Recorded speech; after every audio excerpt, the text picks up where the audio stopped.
Hello everybody, it's Elliot from ETJ English and it's great to be back. Sorry about my absence, my time away, absence.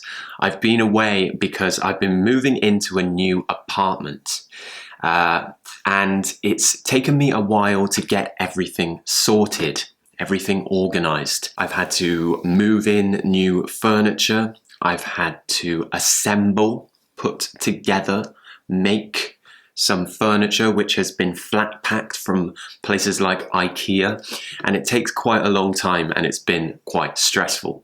But finally I'm settled, comfortable and moved into my new house.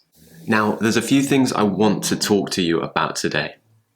I want to talk to you about some phrasal verbs and also some useful vocabulary you can use around the winter time, or things we use that you may not understand. Christmas is just around the corner for those people who celebrate it. And in England, it's very, very cold at the moment. So there's a lot of things we have to do to warm up.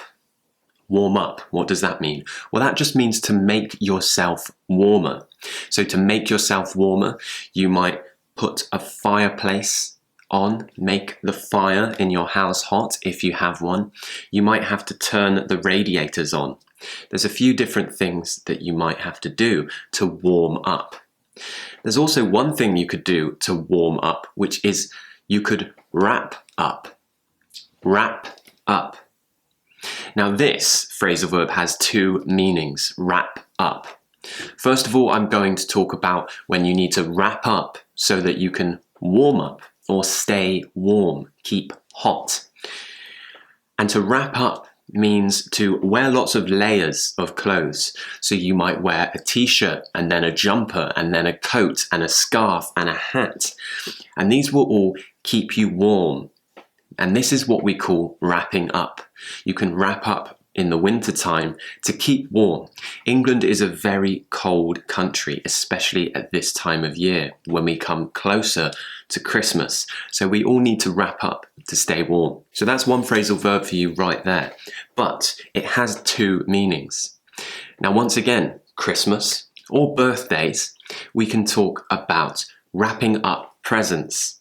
And this is when we put the paper around the presents we buy for someone, and then on Christmas Day or on their birthday, they might rip these presents open to see what is in there. So we wrap up presents with sellotape and paper so that it's a surprise when they open them.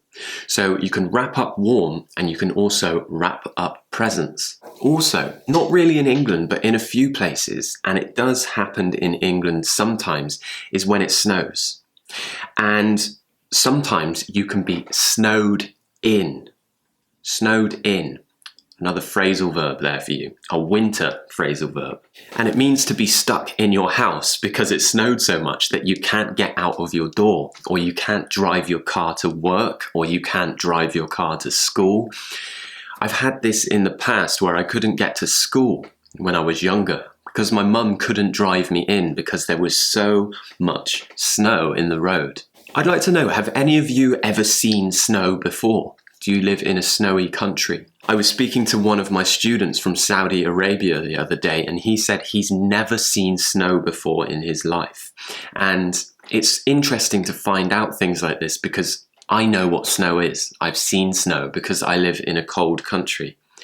And it's interesting to know that some people haven't seen it before. So please share in the comments below if you have experienced snow before. Do you want to see snow one day? When we're snowed in, and the ice starts to melt slightly, we might say that the snow is starting to die down. To die down. Another phrasal verb. And we can use this for multiple things. But in terms of snow, what we would say is that it's starting to melt, it's starting to become less. So it's dying down. Imagine someone is slowly dying, they're losing their life. Very sad thing to think of. But this is something we can also use in terms of something that's becoming less. It's dying down. The snow is dying down. Now, another thing that might happen to you is that you might come down with a cold or a flu. In the winter time in England, when it gets cold, we start getting sick. The weather makes you feel sick because of the change and everyone starts getting ill. They get a cold. I talked about colds and flus and sickness in one of my previous videos, which you can look at on this channel. But you can come down with a cold. Another phrasal verb there to explain that you get sick. It just means you could ring up your boss, for example, and say, "Oh, I've come down with a cold. I feel really sick." And that means that you've become ill. You've come down with something and you have a temperature. These phrasal verbs, they don't make sense when you think about them, but when we use them, we understand them because we use them in our culture, in our language all the time. And they're so important. You need to learn them. And I'm going to teach you one new word today. I think this one will be useful for your British English learning. And it's the word chilly. So if you're starting to feel cold, or if you feel cold, you could say, "Oh, I feel a bit chilly today." And that just means that you feel cold. You feel a bit shivery. It's making your body shiver. And that means that you feel cold. You feel chilly. Now, I hope these phrasal verbs and that little bit of vocabulary at the end was useful for you. These are the things which really make you sound like a native speaker when you use these phrasal verbs.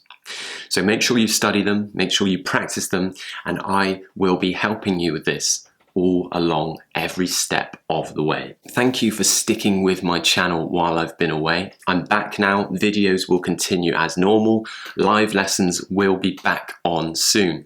It's great to be back. Now, lots of people have been booking trial lessons, so before I'm all booked up, too busy, make sure you book a trial lesson on the link below, just for £1. We get to meet each other and talk about your English and what you want to achieve. And it's all on Skype, so it's really easy. So, click on the link below if you want to book a Skype trial lesson with me. I look forward to seeing you all soon. Please don't forget to subscribe, give me a thumbs up. You know everything that you need to do. Thank you very much for watching, and I will see you all in the next lesson.